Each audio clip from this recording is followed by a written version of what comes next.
Good afternoon, friends. Oh, that's pretty good. We are in the book of Malachi during the season of Lent. For those of you who don't know and are not familiar with the church calendar, they are the 40 days minus the Sundays that lead up to Easter. And it is a time of reflection. It is a time of self-examination, a time of confession, and a time of repentance. A question I'm often asked is, well, what do all those words mean? They seem kind of like, very churchy. But confession, simply put, is telling the truth about yourself. Unreservedly, without defense, just the honesty. And confession is hard. The truth of what you've done. The truth of the attitudes that we hold in our hearts.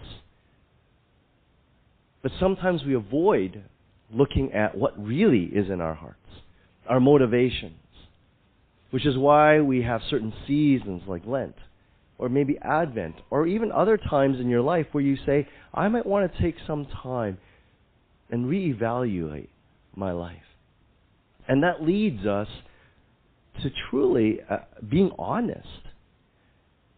Honest not only with others by confession and saying, this is really who I am, but to be honest with the one person that we lie to probably easiest. And it's ourselves. The things that we believe or want to believe about ourselves. The things that we know that we're avoiding facing when we talk about the truths of the self. And these are dangerous places. They're not safe places. They make us feel uncomfortable. They make us feel things like guilt or shame. But the church in its true form and God in His true character, He is the one person with whom we are safe with our truth, with our brokenness, with our sin, with our pain. And so Lenten practices involve not only ourselves, but they involve being with God, and they involve being with others like ourselves who are learning to be loved and learning to love. So during our season, we're visiting the book of Malachi. I'm not sure if anyone's really studied it all that much. It's the last book of the Old Testament, and the Old Testament may seem weird, especially the prophets. But last week, we had the chance to look at the idol of ingratitude. And Diana taught us this. The ingratitude is the blindness that keeps us from seeing God, seeing who God truly is, and thus erodes our relationship with Him. And so we are visiting 7 different idols all the way up to Easter. And we sang a song that says we want to cast down our idols. We want to throw those away. Idols are the images that we have of God that are untrue, that get in the way of truly who He is.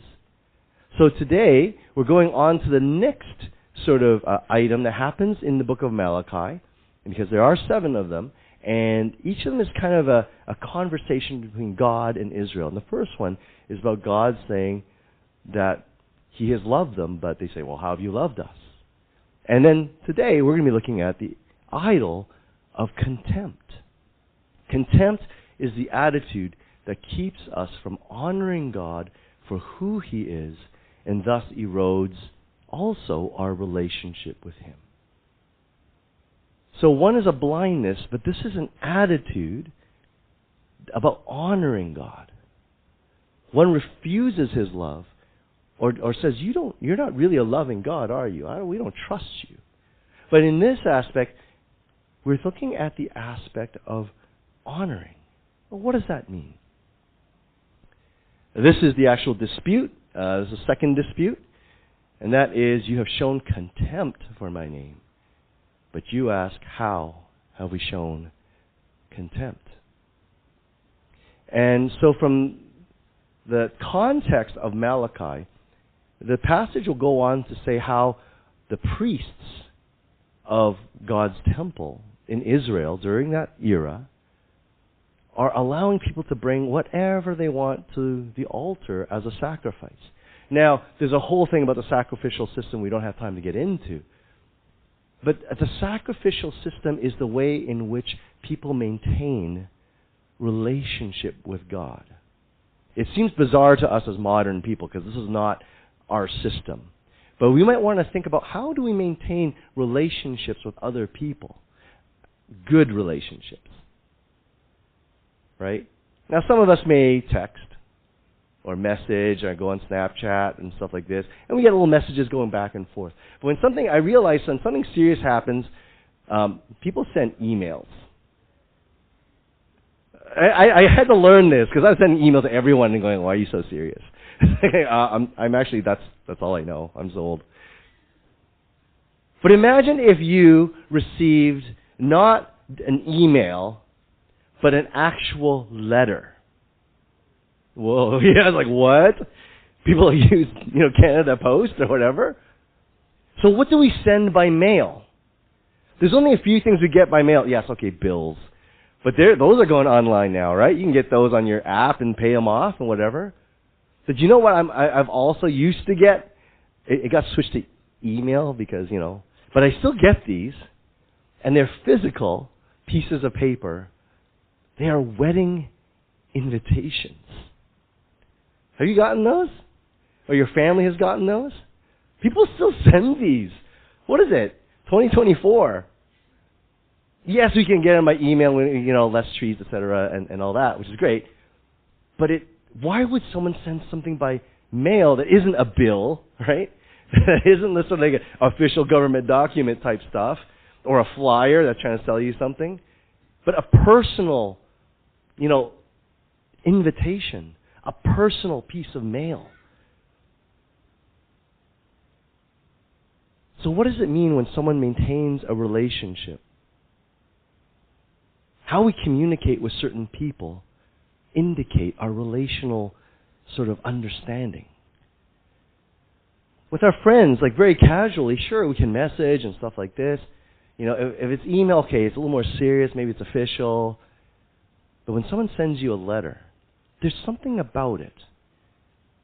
Whether it's an invitation, like to a wedding, or to a particular party, there's something. You know how long people spend trying to get a wedding invitation right? I've been there back in the day, but they want to get it perfect.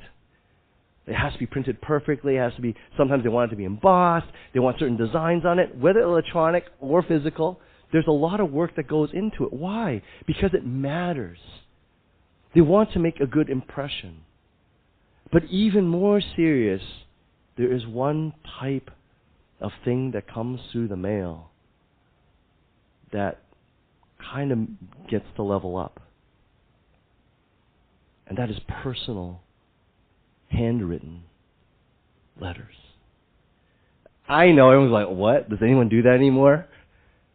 Can you imagine the amount of time it takes? Yes, you can use a typewriter too, and that's cool, especially people who are into typewriters. But a handwritten letter takes a long time, takes thought. And sometimes they scribble things out. Sometimes they're adding things in. But it's a live, real thing. Can you imagine holding a correspondence with something, or someone, with physical mail? And it takes time, right? 2 days, or depending on where you are. What does it mean for us to bring a communication with God? And in this case, when it comes to their sacrifices, they just don't care, is what's going on. Have you seen this? Has anyone? This is no longer around. It's a history. Diana used to actually literally live down the street from this. This is a mural that used to be in Chinatown. I believe it was 2010 or something. It was painted somewhere there in the 2000s. This is the Chinese philosopher Lao Tzu. I think it's a Goran Pender. And Oh, it used to be a Gordon Pender. And it's beautiful. Look at this. How does this make you feel when you see, look at how small the people are? Someone painted this. Someone put the work into it. 5 years later, how does this make you feel? Not good. Yes, this is horrible. Someone put a lot of time, a lot of effort, a lot of care into the community, into the people, with a message of understanding both the self and the others. There's a little quote up in the corner there from Lao Tzu, the philosopher that's pictured here. But we also know not only has this happened, but it's now happened in other places. In this beautiful mural of the 8 immortals crossing the Yangtze River, well, we get the details blocked out. How does this make a community feel? What is in the minds of the people who do these things, who deface these beautiful murals and drawings?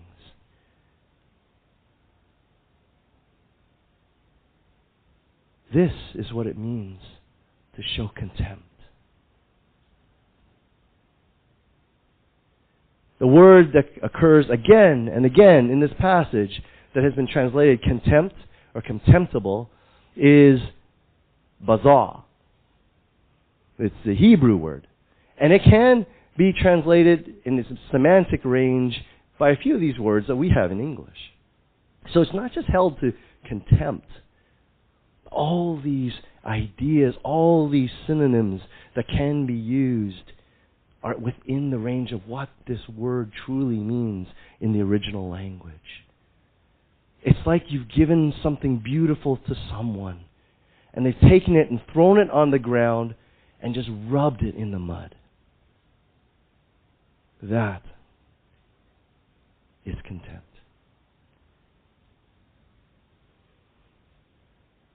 Sometimes I wonder if the old school Christians will recognize our worships. Especially the ones in the catacombs. Now, I'm not saying it's wrong, okay? This is not my poo-pooing of lasers, and I think it looks pretty cool. It's great for a rock concert. And yes, in some aspects of worship, we want to bring out the emotion and the hype. But is that where worship resides? Is that where a relationship with God resides? Is it in the hype? Or is it in something deeper, something much more real? The difference between getting a sort of surprise when you watch TikTok, and you go, oh, that's very cool, and getting a personalized letter from someone. What is the difference between these things? Or perhaps it has nothing to do with just the physical forms, although I would question that. What is in the intent of it? What is in the desire of it? What is in the heart of the giver? You have to remember that Jesus in the Gospels at one point sees people like dumping things into the coffers of the temple. And then this woman comes with just a penny and puts it in, and he says to the disciples, this woman has given more than anyone else, because this is all she had. We sang a song about the heart of worship. And the question we begin to ask is, why do we show up to church? Do we show up for church? Do we show up when we gather to worship God together in a community? When we seek to do the things that God has asked us to do in the engagement not only with others in our world to bring goodness, but with Himself. And the accusation here is towards the priests And perhaps our translation might be what we see as the priesthood today. The leadership of church denominations and communities. In their character, in their hearts, do they even care about what they do? Or has it become just rote? There's just become a habit of attendance, a way of getting a paycheck. What are they sacrificing? What are they willing? And I have to say, the headlines are littered with terrible, terrible priests. And there's no wonder that people turn away from the Christian faith. But we also are reminded that there's the priesthood of all believers. Here, in 1 Timothy's letter, you are a chosen people, a royal priesthood, a holy nation, God's special possession, that you may declare the praises of Him who called you out of darkness into the wonderful light, His wonderful light. You declare it so others might know the goodness and reality of God's interaction with you. And Brennan Manning says this: the greatest single cause of atheism in the world today is Christians who acknowledge Jesus with their lips and walk out the door and deny Him by their lifestyle. That is what an unbelieving world simply finds unbelievable.